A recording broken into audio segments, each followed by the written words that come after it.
Magandang araw po sa inyong lahat. Ako nga pala si Krista Carmel Felipe Charot, Grade 10 Fernandez, mag-aaral ni Ginoong Arnold Fernandez. Ako'y nakatira sa Ojong Sibala, Mantique at ako'y 15 taong gulang.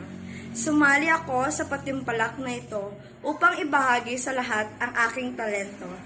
Ang produktibong bagay na aking ginawa ngayong panahon ng pandemya ay ang pagtatanim at pagbebenta ng halaman upang magkaroon ng ekstrang income.